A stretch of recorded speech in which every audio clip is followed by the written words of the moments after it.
Reverend Father Cletus Aka, Diocesan Coordinator of Ecumenism and Interreligious Dialogue, begins engaging stakeholders to adequately bring to fruition the objectives of that structure. He paid a visit to his peers of the Presbyterian and Baptist churches today. Cameroonian senator and businesswoman Francois Poni appreciates the works ongoing in the diocese. The special friend of Boya Diocese stopped at some sites this July 17th. And Boya Mayor promises tougher measures to dislodge traders operating on the highway at the Great Supermarket. He made the remarks today after a car rammed into some traders on that stretch, killing 2 and injuring over 7 persons. Those were our headlines. The details right ahead.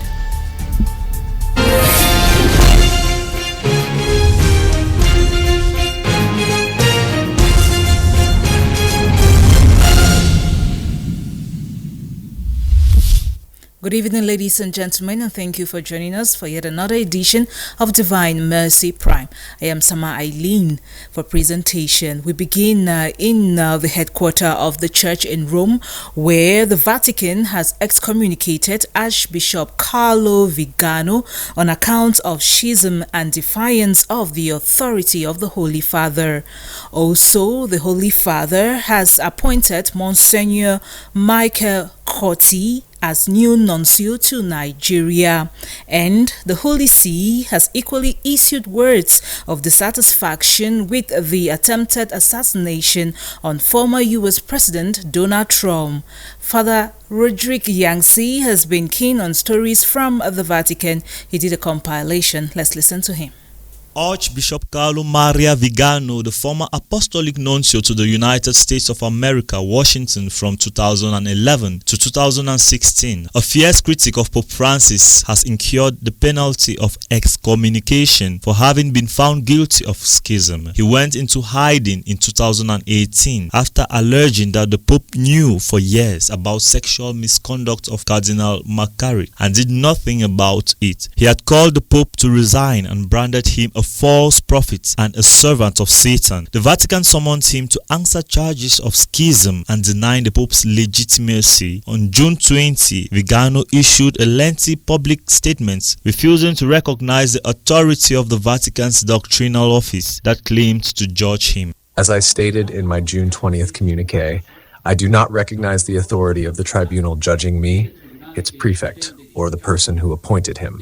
Excommunication late sententiae is the canonical punishment for offences such as heresy, violation of the seal of confession, or procuring an abortion. Catholics guilty of these offences are excommunicated automatically, even in case when church authorities are unaware of this offence. Unlike defrocking, which is a punitive measure that removes a bishop, priest, or deacon from his status of being a member of the clergy, excommunication is considered a medicinal penalty and is declared in hope that those who incurred it would repent and come back into communion. If that happens, the Holy See can lift the penalty.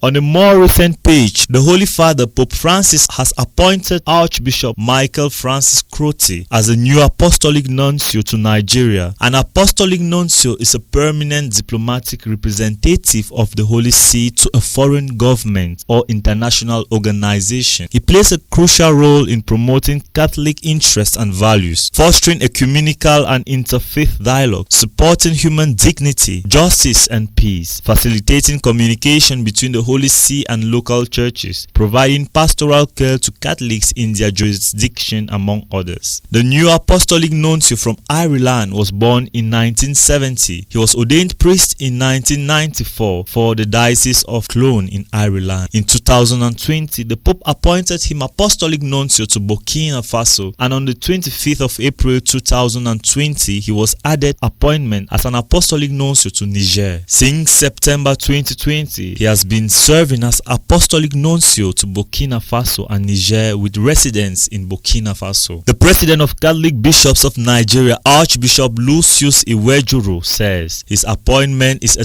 testament to the strong spiritual bond between Nigeria and Ireland, recalling that many Irish missionaries played a significant role in spreading the faith in Nigeria. This celebrates the historic connection between both nations as Archbishop Crotty becomes Nigeria's first apostolic nuncio from Ireland, just as Archbishop Jude Thaddeus Okolo of Nigeria was the first apostolic nuncio from Nigeria in Ireland. The new nuncio Crotty in a statement said, "I pledge my utmost to serve to the best of my abilities all Nigerians regardless of their religious or ethnic backgrounds. As a native of Ireland, I can say that Nigeria is well known to the Irish people, particularly through the bonds of faith and friendship established by many generations of Irish missionaries." He will succeed Archbishop Antonio Filapazzi, who has served in Nigeria for several years.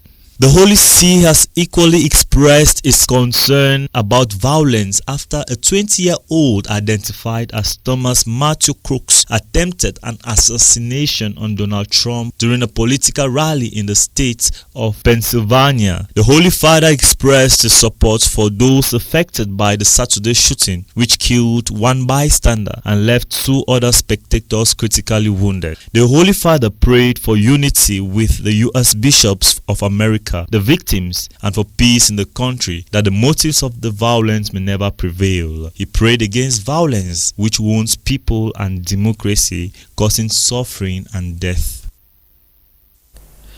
Back here in the diocese, His Lordship Michael Bibi has appointed brothers of St. Martin Boya to various functions within the diocese. In the communique signed this Wednesday, July 17th by the local ordinary, the appointees are sent to work in different sectors of the diocese. Here now is the full communique read for us by newsroom editor Jutumbaku. July 17, 2024. Appointments of Brothers of St. Martin of Boya. 1. Brother Boniface Nkafu to the Catholic Religious Studies Examination for Primary and Secondary Schools as Coordinator. 2. Brother John Tambe to the Diocesan Agric Farm as Manager. 3. Brother Vincent Fokwen Fondom to Diocesan Agric Farm and Teacher at Sase as Assistant Manager and Teacher. 4. Brother Lek Tarish U, Studies and Teacher at CUIB Secondary School, functioning as a teacher there. 5. Brother Bruno Nkweza to St. Joseph College Sase, function, Archives and Teacher. 6. Brother Kum Nelson, Diocesan Tailoring Workshop as Manager. 7. Brother David Ekokobe to Beva and Studies as Manager. 8. Brother Jude Fonyu, Ripakol Mutengene as Dean of Student Life and Teacher. 9. Brother Ivo Wan Taban, Ripakol Mutengene as Stall Accountant and Studies. 10. Brother Sinfred Tata Nsene to CUIB as Dean and Lecturer. Diocesan Technical Team number 11. Brother Paul To, Mission Garage Mutengene as Manager. Number 12. Brother Mark Kinley Ewane, Diocesan Welding Workshop as Manager. 13. Brother Anthony Ngong, Carpentry Workshop Mutengene as Manager. 14. Brother Sullivan Bisenge, Diocesan Technical Team as Accountant. Yours in his service, Michael Miabesue Bibi, Bishop of Boya. Now, in a bid to foster unity among the different denominations within the Diocese of Boya, the recently appointed Diocesan Director of Ecumenism and Interreligious Dialogue, Reverend Father Cletus Aka, has made a one-day visit to the Presbyterial Secretary of Fako North and the pastor of Ebenezer Baptist Church, Great Support. He held a meeting this Wednesday, July 17th at their different offices. May Nadesh was there and now tells us more. Pope Paul VI promulgated in November 21, 1964, the document Unitatis Redintegratio immediately after the Second Vatican Council. The document emphasized on the unity of the people of God and calls for the reunion of Christendom. It is in this context that the Bishop of the Diocese of Boya, His Lordship Michael Beebe, recently appointed Reverend Father Cletus Aka as the Diocesan Coordinator for Ecumenism and Interreligious Dialogue to work on the part of fostering this unity amongst different denominations within the territorial confines of the Diocese of Boya. Reverend Father Cletus Aka is already working on this assigned function as he paid a visit to the parish pastor of Presbyterian Church Boya Town, Reverend Foncham Ezekiel, and the support field pastor of Cameroon Baptist Convention, Reverend Ebai Douglas. The main agenda of his visit to these men of God was to map out a way of fostering this interreligious unity. As the diocesan coordinator of interreligious dialogue and ecumenism, I thought it wise to make a visit to all the church leaders. Early this morning we were in the Presbyterian church, we met the Presbyterian secretary. Now I'm with the field pastor in the Baptist church, and tomorrow I shall be making my way to the central mosque to meet the imam. And from there now we'll start moving to other churches like the Full Gospels, the Seventh Day Adventist. And my main aim is to see that we organize and have a syndicate whereby we shall organize ecumenical services and interreligious dialogue meeting, whereby we can go to sister churches and have the word of God preached to us there. These religious men applauded the initiative of fostering ecumenism. They assured the diocesan coordinator of their full support. I feel elated. I thank God that it comes out that I was not thinking in isolation. It just now brings our thinking patterns together so that we can foster our Christianity. We can foster our relationships with one another and build stronger communities, communities of faith here in this locality, in this region, if I may say. It's our responsibility as churches to always share what bonds us and avoid those moments that think that we are apart from one another. With regards to the ecumenical service,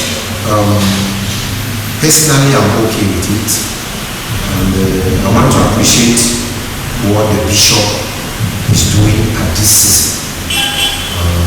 Sending his representative in the person of Cletus to see how to meet other religious heads so that we can come together and make this a dream come true.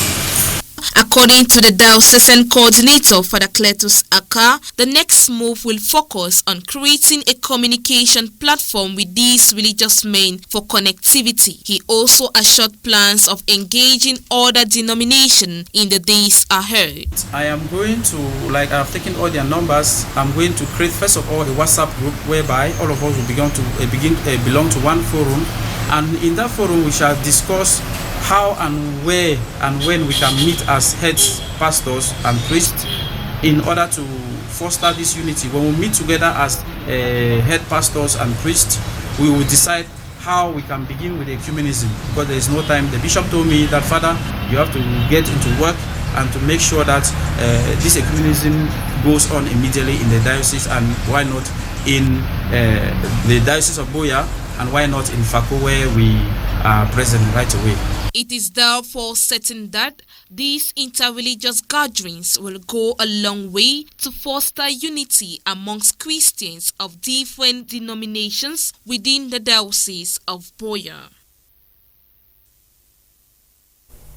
Moving on, Cameroonian senator, businesswoman, and a special friend of the Diocese of Buea, Francois Pune, has appreciated the good works of the Bishop of the Diocese of Buea, His Lordship Michael Bibi. This was during a tour made by the senator this July 17th to some major diocesan projects. Joseph Otop has the details of this story. As the Diocese of Buea prepares to celebrate its 75th anniversary come April 2025, construction and renovation works continue to go on in some major projects here in the diocese, like the Divine Mercy Co-Cathedral, the Bishop Pius Awa Memorial Pastoral Center, the Multipurpose Hall, amongst others. In preparation to this day, the Mother Diocese received Senator Francois Pune, also known as Mami Nyanga, who appreciated the good works done by His Lordship Michael Bibi and his collaborators infrastructure-wise. Touring these major diocesan projects, she thanks the Bishop for a work well done. I came here today to visit this activity. To Bishop Papa Michel be ready to receive all the bishops in Cameroon in January. So that is my objective to come here today. And then I'm so surprised to see all this building with the bishop doing for 1 year. I'm so surprised. This is very wonderful. I think if the bishop can come maybe next week, maybe next month, everything will be ready here in Buea. So I want to say for our bishop, say félicitations. Come 2025, it is hoped that the 75th anniversary of the Diocese of Buea will be celebrated hitch-free. To one of our late stories, waves of shock and anguish struck through inhabitants of Buea and most especially traders of the Great Supermarket after a private car rammed into some traders along that market, killing 2 and severely injuring about 7 more. The town mayor, David Mafani Namange, while visiting the affected in the hospital earlier today, has promised stringent measures to avert any further casualties along that stretch. Jude Mbaku now explains to us what transpired earlier today in the morning. Traders of the Great Supermarket, commonly known as OIC Market, might not find it funny taking things for granted henceforth after the unfortunate incident early Wednesday morning.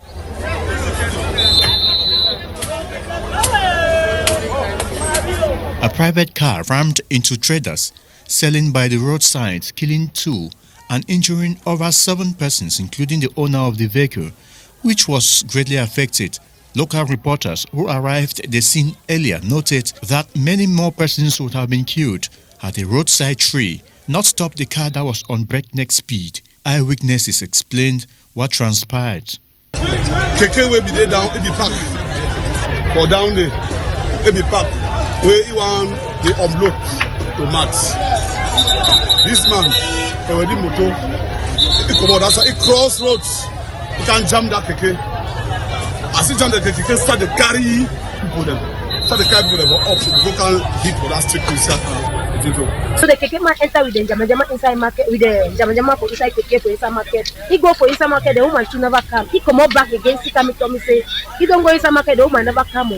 Let me take the jama keep for the woman. As I take the jama now, I put her inside bucket. The man will come inside keke. As I put her inside bucket now, the one carry I say my keep as the man turn. Immediately I just hear explosion. What an explosion, because the way the highlight it sound like explosion. The town mayor, Barrister David Mafani Namange, says his council authorities have done a lot to relocate these traders from this area. Unfortunately, each time they do, the traders and buyers still come back to sell on the tower. 2 weeks ago, I will be on market again. After we just declared the medical measures, we even tie a band, a rope to me, no say out of that area for a bit risky. When we come out, they become last week again, we go seize their chop them with the self upon their route. They know the do and so they feel bad because it's not easy. But now life's being much more important. So we'll enforce the decision of don't take any person who is self upon their route for this. We will seize it, team them. And if they like, they fit go for central market. We get makeshift stores. And from here they sell under it. For them too, they fit go make small roof. If they no want to take that other side, we still with still. We don't need to reach phase one with the still build space there where they fit sell for day. We be very, very safe. The Great Support Market has witnessed many incidents of such. The area is slopey and has no speed brakes. This makes it easier for cars to harm especially recalcitrant sellers and buyers who choose to do business on the highway instead of the space allocated in the market. While those affected this Wednesday mourn their loved ones, those who sell on these highways and also buy have a reason to reflect if it is really worth it. Very sad to watch, Jude Mbako. Thank you for that report. Moving on, let's talk sports football. Cameroonian French footballer Kylian Mbappe has officially been unveiled as Real Madrid player for the upcoming season. This was at Santiago Stadium in Spain. The 25-year-old penned a 5-year contract with the Spanish club. Hilarion Clinton has the details in the next report. Let's welcome Kylian Mbappe.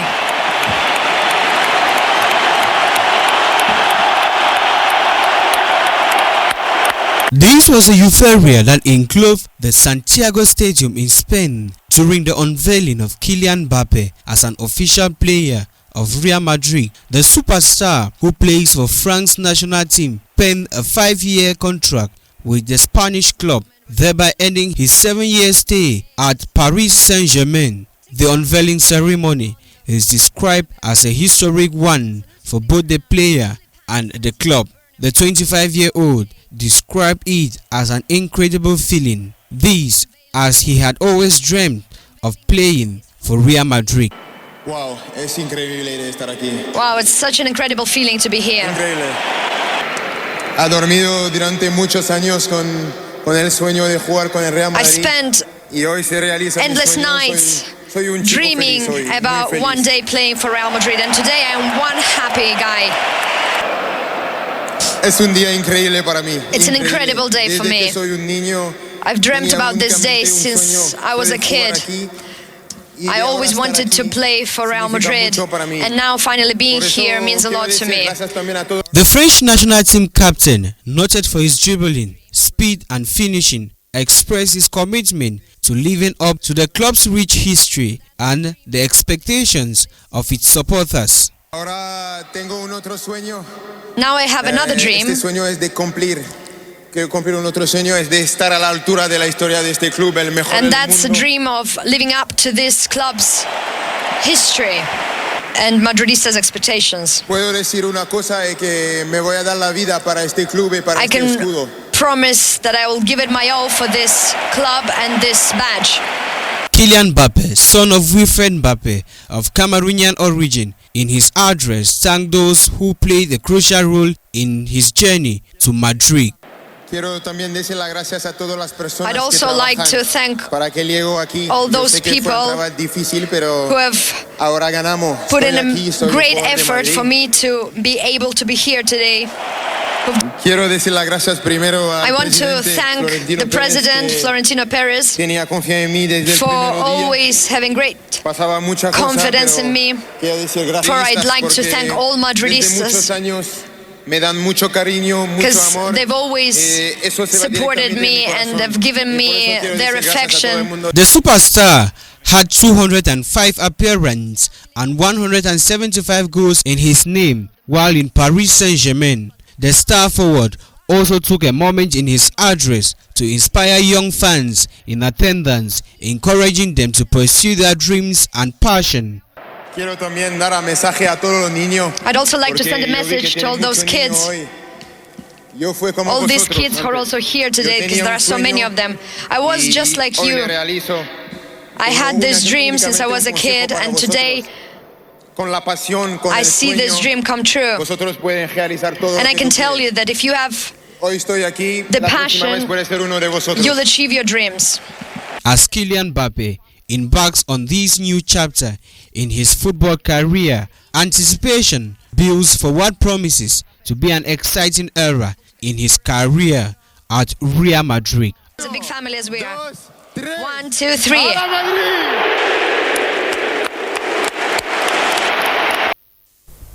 Congratulations are in order for Kylian Mbappe. Now onto our foreign page. The United Arab Emirates has lifted a 2022 visa ban on Nigerians following mutually beneficial negotiations between the two governments. And French Federation has filed a complaint after racist remarks by Argentina players after their Copa America title win. Argentina players chanted derogatory songs which singled out France players of African heritage from several countries holding French passports. Details of these and more will be yours in the subsequent report. Nigerians can now procure visas to the UAE after a 21-month-long ban was lifted by the Emirati government. On Monday, Nigerian Information Minister Mohammed Idris said that the UAE's decision to lift the ban that has been in place since October 2022 came after mutually beneficial negotiations between both governments. He referred to updated controls and conditions that prospective Nigerian visitors to the UAE must abide by. Instead, travelers will be required to submit documents proving their identity and showing travel history, among other things, to generate a verification number that would then be used to apply for a visa. An exception is granted for applicants 13 years or younger, according to a website of the Emirati government. UAE's ban was premised on a number of factors, including allegations of improper conduct and attempts to circumvent visa rules. In Zambia, a free education program has led to a huge increase in student enrollment. However, a lack of infrastructure means that the quality of education remains low. For the record, Zambian government introduced free primary and secondary school education in 2021. 3 years later, an additional 2 million students are filling classrooms across the country. While the initiative is widely seen as a positive step towards a brighter future for young Zambians, a lack of simultaneous investment in infrastructure is threatening educational quality. More so, congested classrooms, a lack of teachers and a shortage of desks or textbooks means that pupils are not reaching key educational targets set by the government, according to the United Nations Children Agency, UNICEF. Elsewhere, the French Soccer Federation pledged Tuesday to file a complaint with FIFA over racist and discriminatory remarks by Argentina players in post-match chants about France's team. This happened after their Copa America title win. Argentina beat Colombia 1-0 on Sunday at Miami Gardens, Florida. A video posted on Instagram by Argentina midfielder Enzo Fernandez, who plays for Chelsea and widely viewed on X, showed Argentina players appearing to sing about French players with African heritage. One of Fernandez's Chelsea teammates, France defender Wesley Fofana, posted the Argentina team video on his social media account on Uninhibited Racism. Critics poured in despite Enzo apologizing on Instagram about his actions, terming them unwarranted. Derogatory chants single out France players of African heritage from several countries and holding a French passport. We've come to the end of this edition of Divine Mercy Prime, but before we go, we remind you of our top stories. Reverend Father Cletus Aka, Diocesan Coordinator of Ecumenism and Interreligious Dialogue, begins engaging stakeholders to adequately bring to fruition the objectives of that structure. He paid a visit to his peers of the Presbyterian and Baptist churches today. Cameroonian Senator and businesswoman Francois Pene appreciates the works ongoing in the diocese. The special friend of the Boya Diocese stopped at some sites this July 17, 2024. And Boya Mayor promises tougher measures to dislodge traders operating on the highway at Great Support Market. He made the remarks today after a car rammed into some traders on that stretch, killing 2 and injuring over 7 persons. Many thanks for viewing, but do stay tuned to Divine Mercy Radio Television. Tonight, more interesting programs for you. Until tomorrow, stay blessed. I have been Sama Eileen. Bye.